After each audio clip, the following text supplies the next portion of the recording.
côté. Je peux seulement essayer d'imaginer la richesse qui existe au fond de son cœur. L'or et l'argent peuvent me faire briller mes yeux, mais te regarder me pousse à adorer Dieu. Ton âme est un vrai trésor qui jamais ne se ternira. Le péché ne pourra jamais effacer l'image que Jésus sur ton cœur a gravée. Ce que tu as fait ou n'a pas réussi n'y peuvent rien changer. C'est Dieu qui t'a choisi. Ce qui fait de toi une personne de valeur. Bénis ce que tu as ou ce que tu sais faire. Voilà l'amour de Dieu pour toi, quel mystère. Tu es un miroir qui reflète l'image du Seigneur. Et si les gens ne te remarquent pas encore, le plus important est que Dieu reconnaisse ta valeur. Tu es inestimable, plus précieux que tout l'or et l'argent de la terre. Si Dieu a abandonné, Dieu n'abandonne jamais. Il est près de toi pour te relever. Si le monde te faisait tomber.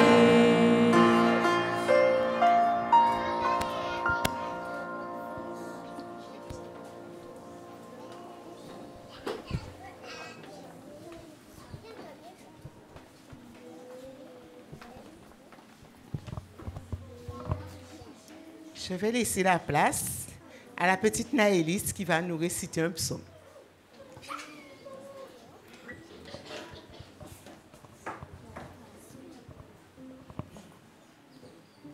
La journée s'est bien passée par la grâce de Dieu.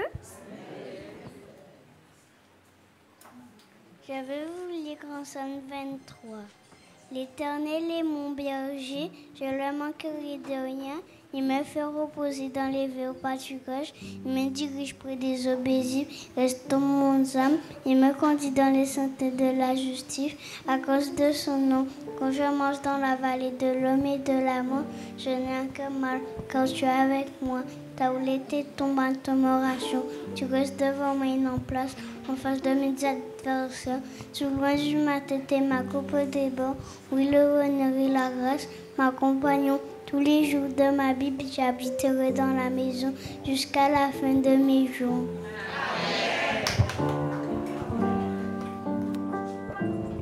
Amen. Merci Naëlys. Que disons-nous? Amen. Frères et sœurs, bonjour. Chers enfants, bonjour. Vous allez bien? Oui. En tout cas, ma collaboratrice du ministère MEA, Véronique, avec tous ceux qui sont chers également, s'unissent à moi pour vous souhaiter une chaleureuse bienvenue en cette journée spéciale pour qui? Pour les enfants et pour les adolescents. Journée qui d'ailleurs a été préparée par la division interaméricaine et avec aussi le département MEA de l'UAGF. Et d'ailleurs, j'en profite aussi pour saluer Guylaine Musquet, la responsable du département MEA de notre fédération, qui nous fait l'honneur d'être avec nous aujourd'hui. Peux-tu te mettre debout, s'il te plaît? Que tout le monde puisse te voir. Voilà, merci de ta présence. Et nous nous unissons pour dire aux enfants et aux adolescents, tu as de la valeur. Et effectivement, je pense qu'il est important de dire aux enfants cela, d'apprendre cela aux enfants dès leur jeune âge, même aussi aux adolescents, de leur dire cela, qu'ils l'intègrent au fond d'eux, car en apprenant cela dès maintenant, cela évitera d'avoir à reconstruire des adultes brisés, n'est-ce pas? C'est vrai. Alors, aujourd'hui, j'aimerais commencer en vous posant une question. Je vais la poser à Gabriel. Gabriel, tu m'écoutes?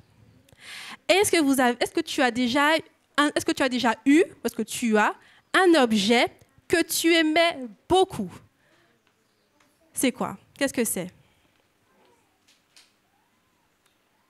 Laïane, est-ce qu'il y a un objet que tu aimes beaucoup et que tu ne veux pas t'en défaire? Laurence dit ton portable. Ton ballon. Et j'imagine que pour certaines personnes, on se dit, mais un ballon, ça n'a pas d'importance. Mais aux yeux de Laïane, son ballon a de la valeur. Moi, c'est ma brosse. J'y tiens beaucoup. Elle m'est utile pour me coiffer. Et je ne veux pas que Mehdi, ni même Manoa et Ila ne touchent à ma brosse. Sinon, je ne peux pas me coiffer et je serai très embêtée. Donc, pour vous dire, une brosse, mais pour moi, elle a de la valeur. Oui. Aujourd'hui, nous allons découvrir ensemble comment Dieu nous voit, pourquoi nous avons tant de valeur pour lui. Et, chers enfants, chers adolescents, préparez vos cœurs, car Dieu veut vous rappeler une belle vérité. Vous êtes importants, aimés et en plus choisis par lui. Oh là là. Soyez prêts pour cette belle aventure qui va commencer. Donc, je commencerai ma petite histoire et puis Véronique poursuivra l'histoire avec vous. Alors, le titre de notre message en ce matin est « Ce qui compte, ce n'est pas qui tu es, mais entre les mains de qui tu te trouves. » Je reprends le titre. « Ce qui compte, ce n'est pas qui tu es, mais entre les mains de qui tu te trouves. » Alors, chers enfants, as-tu déjà imaginé tout ce que Dieu peut faire pour toi, Keïla? As-tu déjà imaginé cela? Tout ce que Dieu peut faire pour toi. Parfois, tu penses que ce que tu as et ce que tu veux sont ce qu'il y a de mieux pour toi. Et soudain, tu découvres que Dieu a quelque chose de bien meilleur pour toi. C'est plus même que ce que tu ne peux imaginer et réaliser par toi-même. Alors écoutez mon histoire.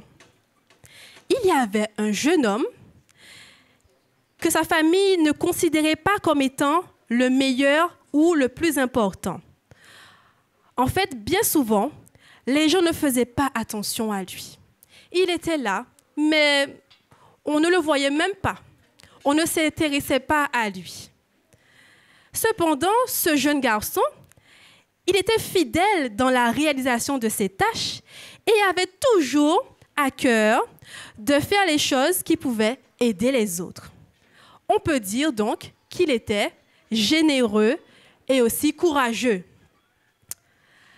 De sa maison, on voyait un énorme rocher sur la montagne, un rocher qui semblait grand et beau, inaccessible et surtout plus fort que les autres rochers.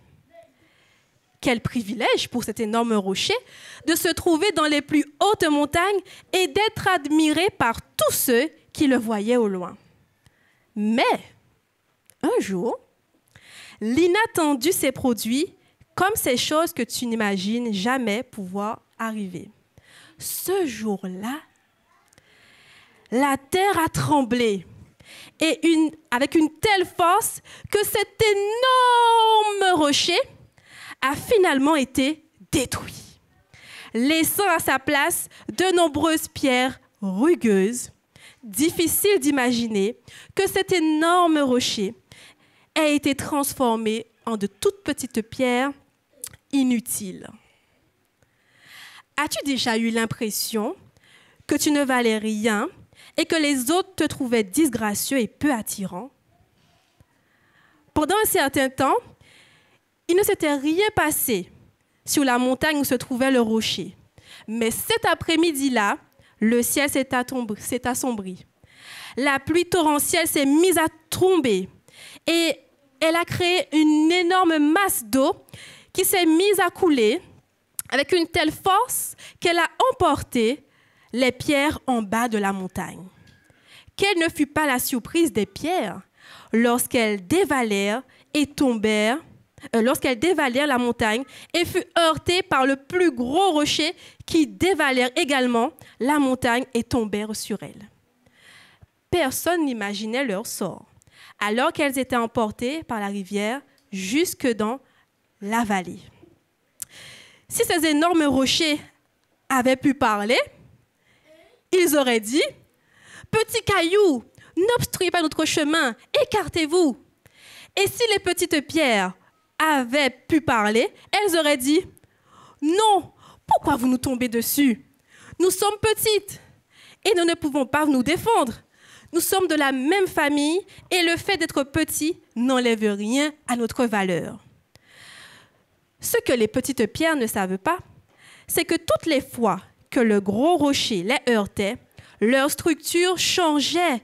Elles se transformaient en de pierres polies. Des pierres qui étaient plus belles et qui pouvaient aller plus loin dans leur voyage. Après tout, elles étaient transformées en quelque chose de meilleur, n'est-ce pas? Eh oui! Il y a de fortes chances que tu sois déjà allé à la rivière et que tu aies trouvé ces petites pierres polies, rudes et lisses. Peut-être en as-tu pris une dans ta main et t'en as-tu caressé la joue. Grâce à la force des courants d'eau qui se sont répandus, beaucoup de ces pierres issues de l'énorme rocher se sont déplacées vers le long de la rivière. La rivière les avait emportées si loin qu'on n'aurait pas imaginé un instant que l'une d'entre elles servirait à remporter une victoire.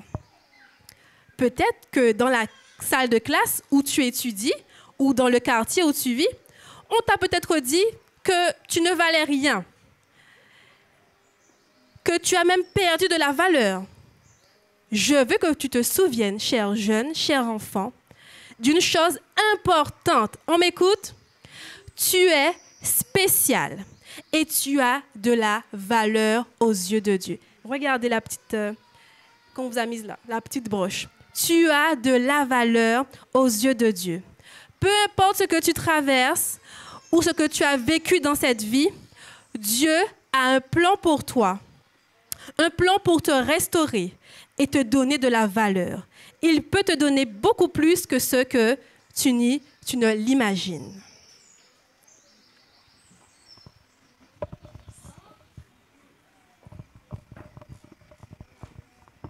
Vous entendez le bruit de la rivière qui coule? Eh bien, elle s'est tue. C'était une période de sécheresse et le cours d'eau qui coulait était maintenant à sec. Dans cette partie du fleuve où les pierres ont atterri, devinez quoi? Il se passait quelque chose que personne n'avait jamais imaginé. Deux armées en guerre se sont retrouvées dans cet endroit pour se battre. Pendant plusieurs jours que la guerre se poursuivait, un jeune homme, comme vous le voyez, de retour à la maison, après avoir gardé le troupeau de moutons, fut sollicité par son père qui lui confia cette nouvelle responsabilité. Je veux que tu ailles sur le champ de bataille pour voir comment se portent tes frères. Apporte-leur le panier de céréales cuites et ses 10 pains. Prends aussi ces 10 morceaux de fromage pour l'officier qui commande le groupe de soldats. Ensuite, viens m'apporter de leurs nouvelles. Dépêche-toi de revenir. Surtout, ne tarde pas. Il n'était pas facile d'aller sur un champ de bataille. Pourtant, pour le jeune berger, ce serait une expérience merveilleuse. Cela l'enthousiasmait, car il n'avait jamais imaginé un jour se trouver sur un champ de bataille. Quelle ne fut pas sa surprise d'arriver et de voir un soldat gigantesque crier après l'armée de ses frères, leur disant que le Dieu qu'ils servaient ne pouvait pas les délivrer. Pour le prouver, il leur lança un défi. Choisissez un homme et envoyez-le se battre contre moi. Si cet homme me tue, il gagnera et nous, les Philistins, deviendrons vos esclaves. Mais si je tue votre homme, je gagnerai et vous deviendrez nos esclaves. et ainsi vous devriez nous servir. On peut vérifier ça dans 1 Samuel, chapitre 17, versets 8 à 10. Ce jeune homme, voyant que personne ne bougeait, demanda qui était ce soldat géant. Rempli de zèle pour son Dieu, le jeune homme demanda à se battre contre ce soldat, même s'il était de petite taille. Lorsqu'un des soldats l'entendit, il le conduisit immédiatement devant le roi qui dirigeait l'armée. Quelle surprise! Le roi voulait lui donner toutes ses armes pour qu'il puisse combattre ce géant. Mais le jeune garçon ne pouvait pas les manier parce qu'il n'était pas entraîné à combattre comme un soldat. Regardant le roi, il dit, « J'ai lutté de mes propres mains contre un lion et contre un ours. Je les ai vaincus. Qui est ce Philistin pour maudire le nom de Dieu? » Arrivé sur le champ de bataille, le jeune homme s'approcha du géant et lui dit, « Tu viens avec moi? »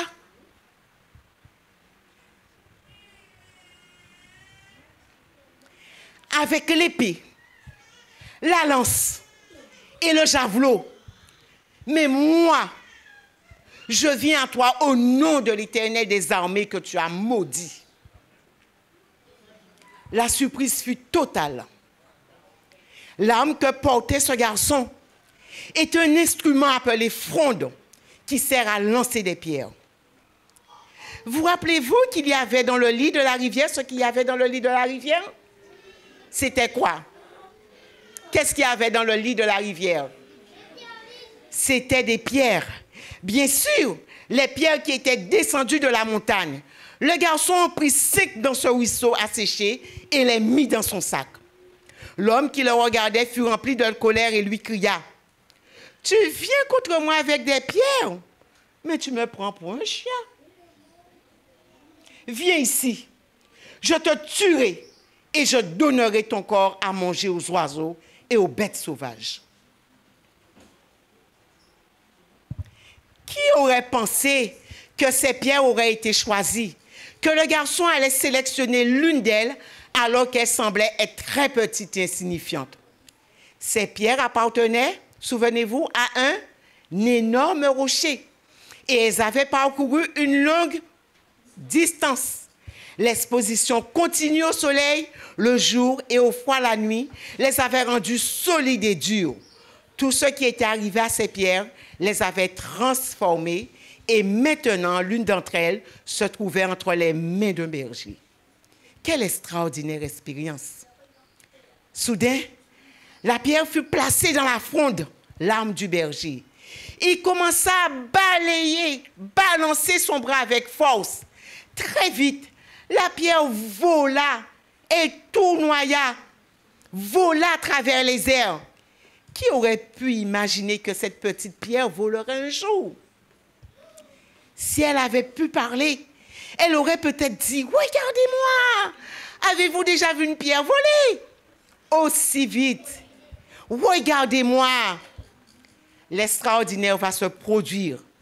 Le garçon avait planté la pierre en plein sur la cible, c'est-à-dire sur le front de cet immense guerrier. Comment s'appelait ce guerrier? Goliath. Et comment s'appelait ce jeune garçon? David. Voilà. Vous voyez sur l'image le seul endroit qui n'est pas protégé. C'est son front. Et c'est où la pierre est allée se loger. Soudain, les jambes du soldat géant fléchissaient et il tomba sous le regard stupéfait des deux armées. Le petit berger l'avait vaincu. Aussitôt, le petit berger coupa la tête du géant avec sa propre épée. L'armée se mit à crier « Waouh! Waouh! Bravo !» Ces félicitations n'étaient pas adressées à la pierre, mais au petit garçon qui avait lancé la pierre et avait vaincu le géant. Qui est l'héroïne de cette histoire? David. On peut dire que la pierre n'était pas l'héroïne de cette histoire. La pierre n'a pas vaincu le géant. La pierre elle était prête à être utilisée entre les mains du héros. Et là, elle a réussi à accomplir de grandes choses. Ce jeune homme lui a redonné la valeur qu'elle avait quand elle appartenait au grand rocher. Vous avez compris l'histoire? Oui. Alors, ce qu'il y a, je vais reprendre le titre avec vous. Ce qui compte, ce n'est pas ce que... Qui peut me reprendre le titre? Ce qui compte, ce n'est pas qui tu es, mais entre les mains de qui tu te trouves. La pierre s'est trouvée dans la main de David qui a su l'utiliser.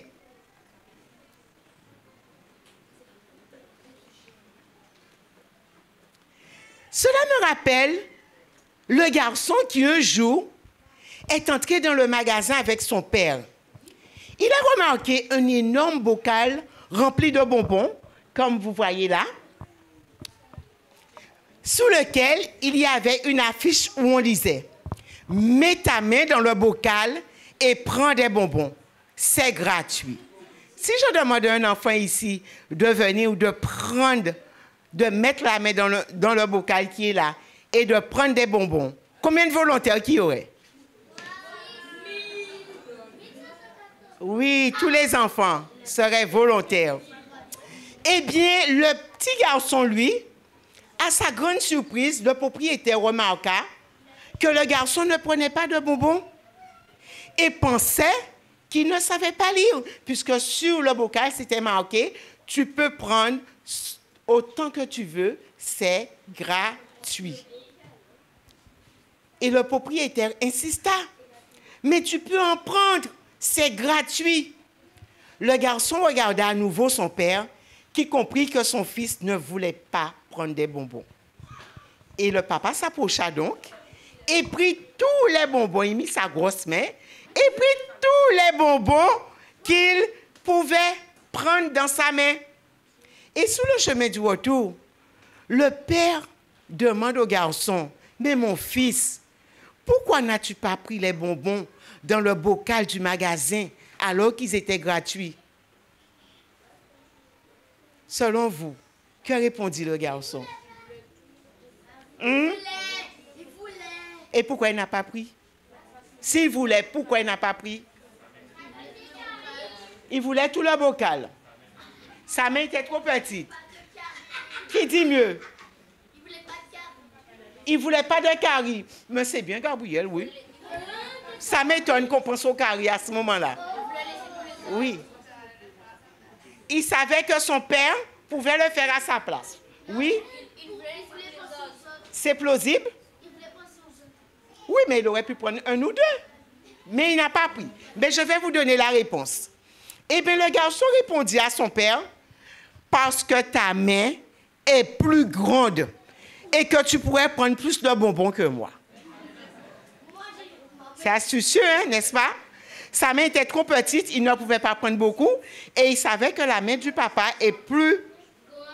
Et le papa pouvait prendre plus que lui. Oui. Tout cela pour te dire, cher enfant, cher adolescent, rappelle-toi que lorsque tu es entre les mains de Jésus, il peut te donner plus que tu ne peux l'imaginer. De plus, il te redonnera la valeur que tu penses avoir perdue. C'est vrai qu'il y a beaucoup d'enfants ici, il y a beaucoup d'enfants dans le monde, peu importe, hein, ça peut être des enfants ici, Gabriel, tu m'écoutes? Ça peut être des enfants ici, des enfants qui sentent qu'ils n'ont pas de valeur, d'accord? Ils sont frustrés, des enfants peut-être qui ne savent pas lire comme les autres, des enfants qui ont des problèmes, des troubles de mémoire, et d'autres petits camarades se moquent d'eux. Mais oui, mais ce n'est pas bien de faire ça, parce que chaque enfant est précieux aux yeux de Dieu. Chaque enfant a de la valeur. Au contraire, vous qui pouvez plus, que devriez-vous faire? Vous devriez aider les enfants qui ont des problèmes, d'accord? Et ne pas vous moquer. parce que Dieu ne prend pas plaisir à cela. Oui, chaque enfant a de la valeur. Peu importe la taille que l'enfant peut avoir, chaque enfant a de la valeur aux yeux de Dieu. N'oubliez jamais cela. Chère Église, je m'adresse à toi, chère Église. Tu es invité à encourager chaque enfant à exprimer son don et son talent en le valorisant pour chacun d'eux. Les enfants font quelque chose de bien, n'hésitez pas à dire Amen. Naëlys nous a récité le psaume 23. Amen. Et Catalina nous a récité le psaume assez long, le psaume 27. Nous disons Amen. Et nous disons merci aux parents d'aider leurs enfants. Tu joues un rôle de grande importance. Je m'adresse à l'Église. Tu joues un rôle de grande importance dans la construction des enfants et adolescents, leur permettant de développer leur estime d'eux-mêmes et leur confiance en Dieu. C'est pourquoi il y a le mois des jeunes. Le mois d'octobre, c'était le mois des jeunes. On demande aux enfants de siéger, de faire les programmes, de prêcher, tout cela pour pouvoir valoriser les enfants, parce qu'ils ont de la valeur. Il faut que ces enfants-là deviennent courageux comme David, et que ces enfants-là soient en mesure d'affronter les moqueries, les changements qui arrivent, et qu'ils défendent le nom de Jésus en toutes circonstances. Quand les enfants arrivent à l'âge d'adolescent, leur voix se mue, leur corps change et les enfants sont complexés. Non, nous sommes là pour pouvoir les aider à accepter ces changements qui se produisent dans leur corps, ce qui est tout à fait normal puisque nous sommes passés par là. D'accord? Et nous devons être prêts à aider ces enfants-là afin qu'ils se défendent au nom de Jésus. Et même si vous êtes à l'école, que d'autres enfants se moquent de vous, vous savez, rappelez-vous toujours que même si on se moquait de moi, que vous avez de la valeur aux yeux de Dieu. Rappelez-vous que David, au début, personne ne s'occupait de lui parce que David était le dernier de la fratrie. D'accord? Ses grands frères partaient à la guerre et le laissaient surveiller les moutons. Personne ne se souciait de lui. D'accord? Et nous avons vu que c'est lui qui a terrassé le géant Goliath. Nous allons faire une prière spéciale pour vous, chers enfants, ce matin. Je vais demander à chaque enfant de se prosterner. Nous allons faire silence et nous allons faire une prière spéciale. Je vais demander à Charlie de venir. Je vais demander aux jeunes adolescents de déposer ce qu'ils ont à la main, de se joindre à nous. Nous allons nous prosterner, les enfants. Nous allons prier. Ceux qui sont derrière, vous pouvez avancer. Et le premier ancien fera une prière spéciale pour vous ce matin.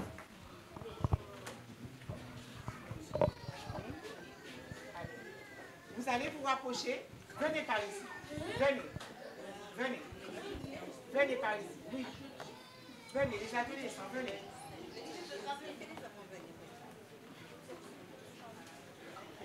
Les petits, venez.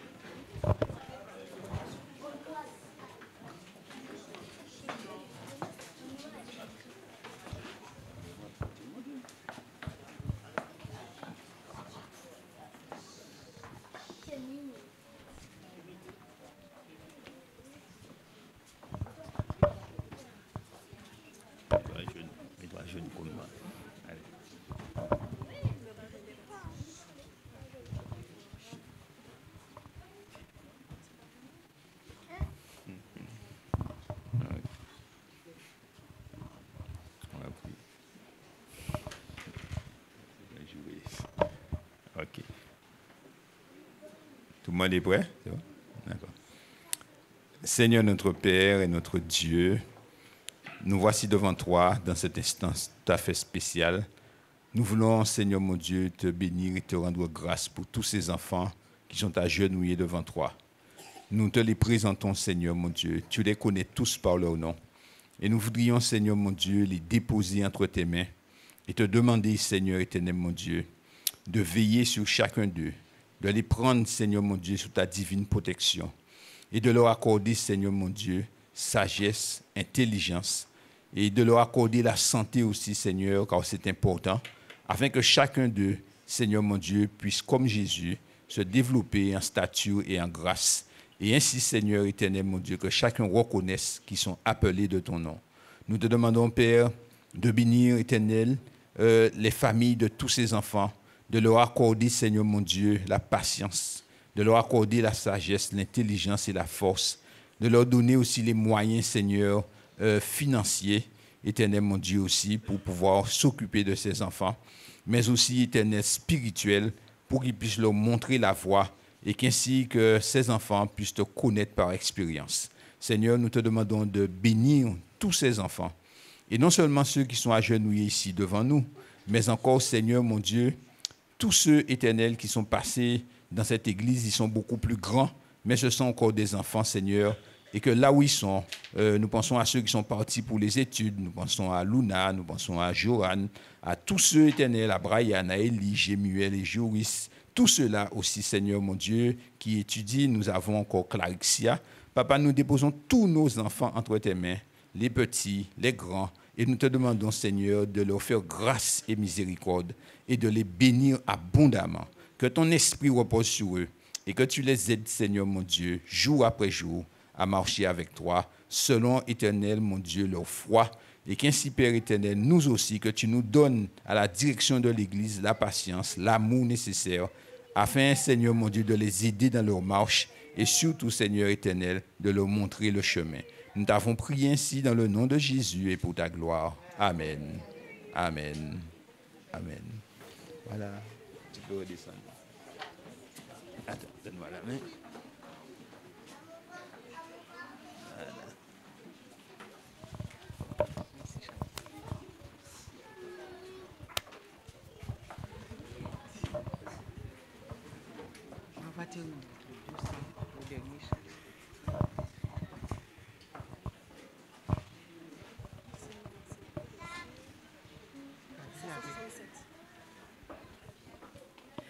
Je vous invite à vous tenir debout et ensemble, nous chanterons les paroles du numéro 567. Le 567.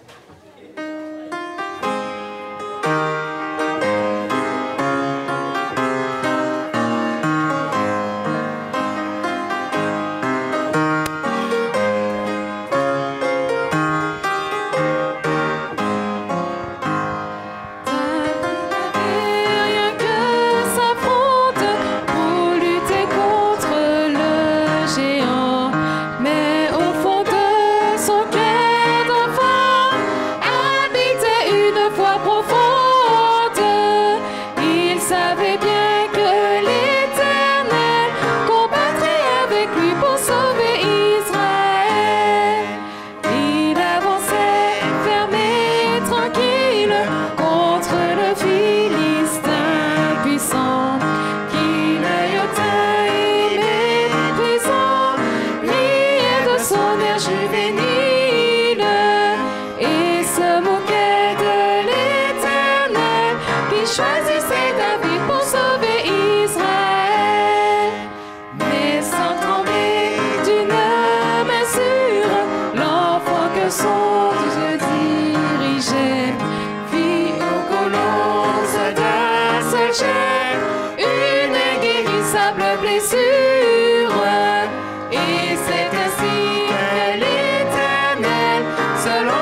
Oui, Éternel, notre Dieu, tu es prêt à lutter pour nous, Seigneur, dès lors que nous te faisons confiance.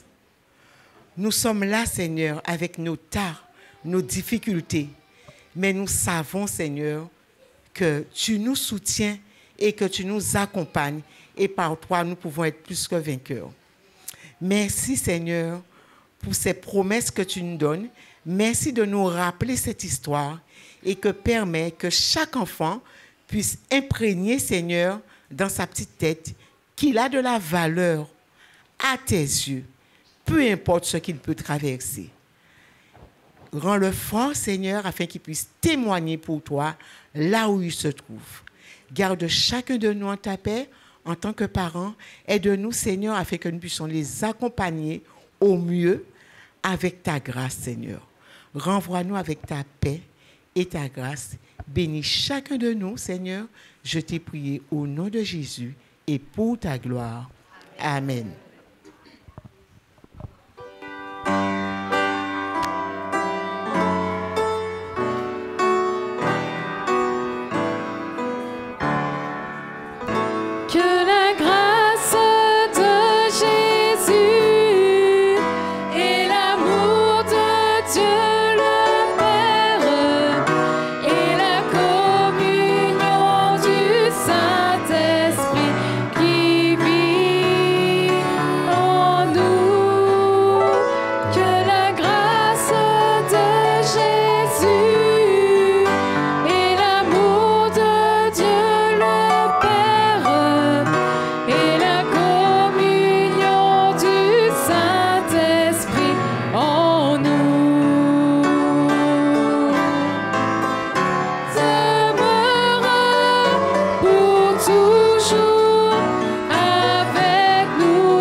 Rappelons le moment de prière juste après le culte et pendant que vous allez saluer, nous allons vous accompagner au numéro 352.